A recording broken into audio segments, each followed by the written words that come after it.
राधे राधे दोस्तों, जय श्री कृष्णा। मेरे चैनल पर आप लोगों का स्वागत है। तो दोस्तों, आज एक भगवान श्री कृष्ण के भक्त की बिल्कुल सच्ची कहानी आप लोगों को सुनाने जा रही हूँ। तो ये भाव विभोर कर देने वाली सच्ची कहानी है मध्य प्रदेश में स्थित करहरा गांव की, जो झांसी और शिवपुरी के बीच में स्थित है। गांव के बाहर एक मंदिर बना हुआ है जो बिपिन बिहारी के नाम से प्रसिद्ध है, और उसी मंदिर के बगल में एक खंडहर पड़ा हुआ है जो आज भी है। कुछ दिन पहले किसी व्यक्ति ने मंदिर के महंत से पूछा कि महाराज जी, यह पूरा गांव तो हरा भरा है, परंतु मंदिर के पास में ही यह खंडहर कैसा पड़ा हुआ है? यह बात कुछ समझ में नहीं आती। तब उन महंत जी ने बताया कि यह घटना उस समय की है जब इस मंदिर के महंत रज्जब दास जी महाराज थे, और यह जो खंडहर पड़ा हुआ है यह एक वैश्य कुल की महिला का था, जो अकेले ही रहती थी, क्योंकि उसके परिवार में और कोई नहीं था और कोई रिश्तेदार भी उसका नहीं था। उस महिला के पास प्रचुर मात्रा में धन था, फिर भी उसका धन के प्रति मोह कम नहीं हुआ था। इसलिए वह प्रतिदिन समय से उठ करके बेसन घोलती, उसमें आलू गोभी मिर्च डालकर पकौड़ी बनाती और पूरे दिन उन्हें बेचा करती। ग्राहकों की प्रतीक्षा करते हुए लोग उसे देखकर कहा करते थे कि इसके परिवार में कोई भी तो नहीं है, इस धन को इकट्ठा करके वह क्या करेगी। एक दिन की बात है कि वह महिला रात में सोई हुई थी। तभी अचानक उसने एक स्वप्न देखा कि उसकी मृत्यु हो गई है और उसकी जितनी भी धन संपत्ति थी उसे सब गांव वाले लूट लूट कर ले जा रहे थे। जिसके हाथ में जो पड़ रहा था वह उठाकर ले जा रहा था। तभी अचानक उसकी आंख खुलती है, स्वप्न टूटता है। तब उसे एकदम से ज्ञात होता है कि वह अकारण ही बिना मतलब के ही धन को इकट्ठा कर रही है, और उसके जाने के बाद दूसरे ही उसका उपभोग करेंगे। सुबह होते ही वह उठकर उस मंदिर में पहुंची जो उसके घर के पास था, बिपिन बिहारी जी का मंदिर। और वहां जाकर महंत जी को बोली कि मैं अपनी संपूर्ण धन संपत्ति बिहारी जी के नाम करना चाहती हूँ अपनी इच्छा से। उसने कुल के सभी व्यक्ति को इकट्ठा किया और सबके समक्ष उसने अपनी संपूर्ण संपत्ति को प्रभु श्री कृष्ण अर्थात बिपिन बिहारी जी के नाम कर दिया। अब वह महिला प्रेम पूर्वक उसी मंदिर में रहने लगी। उसका पूरा जीवन, भाव, समर्पण सब कुछ बदल चुका था। अब लोग उसे भक्तिन कहने लगे। वह स्वयं को पूर्ण रूप से बिहारी जी को समर्पित कर चुकी थी। जिन आँखों से ग्राहकों की प्रतीक्षा करती थी, अब वे ही आँखें बिहारी जी के दर्शन की प्रतीक्षा करती, मुख से बिहारी जी की लीलाओं का गुणगान करती। अब केवल एक भाव ही था कि बिहारी जी के अतिरिक्त मेरा और कोई भी नहीं है। एक दिन की बात है कि शाम के समय भक्तिन बड़े प्रेम से दूध पी रही थी, और दूध पीते समय मुंह को चला रही थी। ऐसा लग रहा था कि जैसे कुछ चबा रही हो। महंत जी महाराज समीप खड़े होकर आश्चर्य से उसे देख रहे थे कि भक्तिन दूध पीते हुए बार बार मुंह क्यों चला रही है। फिर उन्होंने भक्तिन से पूछ ही लिया कि अरे भक्तिन, तू ये दूध पीते समय बार बार मुंह क्यों चलाती है? भक्तिन बोली कि अरे महाराज जी, आप दूध में मेवा ज़्यादा डाल देते हो, इसलिए मेवा को चबा चबा कर दूध पीना पड़ता है। अब महंत जी को बड़ा आश्चर्य हुआ, कुछ समझ में नहीं आया। तो भक्तिन यूं ही बोल रही हंसी हंसी में कि अब दूसरे दिन क्या हुआ दोस्तों। जो भोजन महंत जी ने भक्तिन को परोस दिया, रोटियां दाल, तो उसकी दाल की कटोरी में महंत जी ने देखा कि उसके ऊपर घी तैर रहा है। महंत जी भक्तिन से बोले कि अरे भक्तिन, दाल में घी कहाँ से आया? भक्तिन ने आश्चर्य से कहा कि महाराज जी, आप ही तो घी डाल कर गए थे, मना किया मैंने, फिर भी आप नहीं माने, आपने दाल में घी डाल दिया। महंत जी को बड़ा आश्चर्य हुआ कि हम दाल में घी कैसे डाल गए, परंतु अब क्या बोल सकते थे, उनकी समझ में कुछ नहीं आया। महंत जी पूरी रात सोचते रहे कि भक्तिन दाल में घी और दूध में मेवा कौन डाल देता है। कहीं ऐसा तो नहीं है कि भक्तिन भंडार गृह से चोरी करती हो, क्योंकि भंडार गृह के पात्रों से घी और मेवा कम होते जा रहे थे, परंतु ताले वह लगाते थे वो वैसे ही मिलते थे। महंत जी को बड़ी चिंता हुई, परंतु उनकी समझ में कुछ भी नहीं आया। बिहारी जी के हाथों व कपड़ों पर घी लगा हुआ मिलता। एक दिन महंत जी श्रृंगार कर रहे थे, तभी उन्होंने देखा कि बिहारी जी के कपड़ों पर घी लगा हुआ है। उन्होंने सोचा कि यह घी कैसे लग गया, कुछ समझ में नहीं आया, तो सोचा कि आरती करते समय शायद दीपक छू गया हो और घी लग गया होगा। उन्होंने कपड़े बदल दिए। अगले दिन तो महंत जी के होश ही उड़ गए। जब वह बिहारी जी का श्रृंगार करने के लिए कपड़े बदल रहे थे, तभी उनकी दृष्टि बिहारी जी के हाथों पर पड़ी, जो पूरी तरह से घी से सने हुए थे। तुरंत महंत जी को पूरी घटना समझ में आ गई और बोले कि अच्छा, ये बिहारी जी ही चोरी करके भक्तिन को घी और मेवा खिला रहे हैं, तभी भंडार गृह के पात्र खाली होते जा रहे हैं। महंत जी ने हाथ जोड़कर प्रभु से बोले कि यह क्या बचपना है प्रभु, अब तो इन आदतों को छोड़िए। आप तो सबके पूजनीय हैं, यदि आप ही ऐसा करेंगे तो फिर किसी दिन साधु संतों की जमात आ गई तो फिर मैं क्या करूँगा।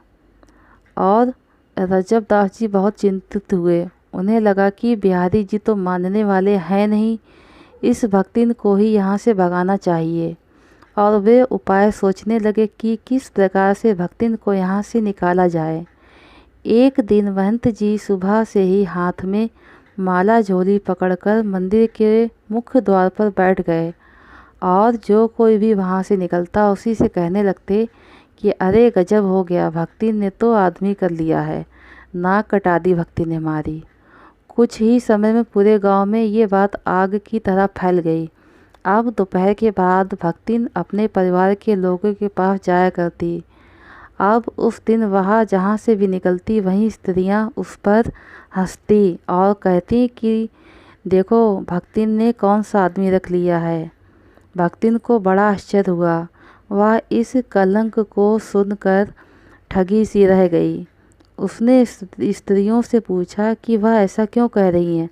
तब उन्होंने बताया कि हम नहीं कह रही हैं, यह बात तो स्वयं महंत जी ही बोल रहे थे।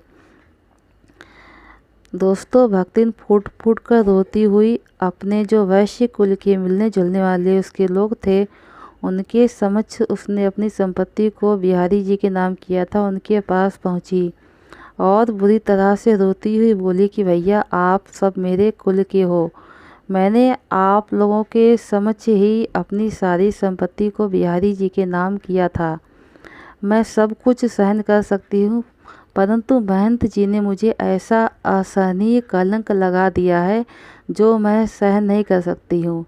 आप लोगों से मेरी विनती है कि आप सभी लोग मेरे भाई हैं, मेरे साथ चलकर मुझे न्याय दिलवाइए। भक्तिन के ऐसा कहने पर उसके कुल के सभी लोग इकट्ठा होकर मंदिर की ओर चल दिए। महंत जी बाहर ही बैठे हुए थे। जब उन्होंने इतने सारे लोगों को सामने आते हुए देखा तो उन्हें समझ में नहीं आया कि आज ना तो कोई सत्संग है ना ही कीर्तन कथा, फिर इतने लोग कहाँ से आए। तभी उनकी दृष्टि भक्तिन पर पड़ी। तब समझ में आया कि वही इन सबको लेकर आई है। वह लोग आकर महंत जी से बोले कि यह भक्तिन कहती है कि आप इस पर ऐसा कलंक क्यों लगा रहे हैं कि इसने आदमी कर लिया है। महंत जी बोले कि हाँ, यह बात सत्य है। मंदिर के भंडार गृह के सभी पात्र खाली होते जा रहे थे। घी मेवा जो हमने संग्रह की हुई थी वह नित्य प्रतिदिन घटती जा रही थी। अब बताइए, किसी दिन साधु संतों की जमात आ गई तो हम उन्हें क्या खिलाएंगे, हमारी तो नाक ही कट जाएगी। तो भी सब लोग बोले कि यह तो चोरी हुई, फिर आपने आदमी रखने का कलंक इस भक्तिन पर क्यों लगाया? महंत जी बोले, भैया सत्य ही तो कह रहा हूँ। ये बिहारी जी नित्य प्रतिदिन मेवा और घी डाल डालकर इस भक्तिन को खिलाते हैं। मेरी प्रार्थना करने के बाद भी वह नहीं मानते। महंत जी की बात को सुनकर सभी लोग आश्चर्यचकित रह गए। उनके पैरों तले जमीन ही खिसक गई कि कैसे बिहारी जी स्वयं उस भक्तिन को प्रतिदिन ऐसा सुंदर भोजन कराते हैं। भक्तिन को भी उस दिन यह बात पता लगी। फिर तो उसकी आंखों से झरझर आंसू बहने लगे। उसके कुल के लोगों ने महंत जी से कहा कि आप चिंता ना हो, इस पूजनीय भक्तिन को हम सब लोग एक एक दिन भी भोजन कराएंगे तो भी हमारे भाग्य धन्य हैं। परंतु भक्तिन ने उनके साथ जाने से मना कर दिया। भक्तिन बोली कि साक्षात ठाकुर जी का दिया हुआ भोजन करके अब मैं किसी और के हाथ से भोजन ग्रहण नहीं करूँगी और अब मैं इस मंदिर को छोड़कर भी कहीं नहीं जाऊँगी। दोपहर के पश्चात महंत जी भोजन परोस कर लाए, परंतु भक्तिन ने भोजन ग्रहण करने से मना कर दिया।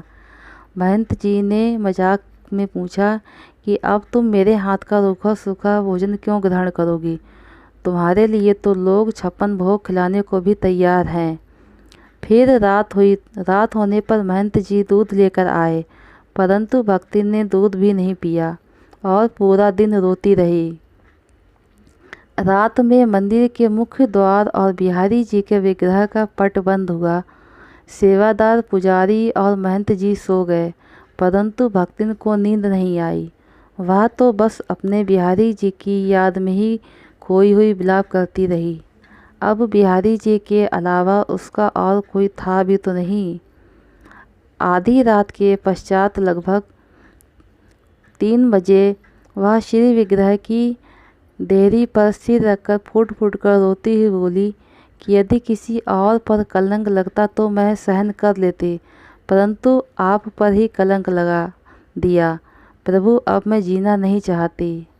दोस्तों, प्रत्यक्ष प्रमाण है कि वह करहा गांव उसी समय रात के 3 बजे अचानक से दिव्य ध्वनि हुई, जिससे मंदिर के महंत, सेवादार, पुजारी सबकी आंखें खुल गईं।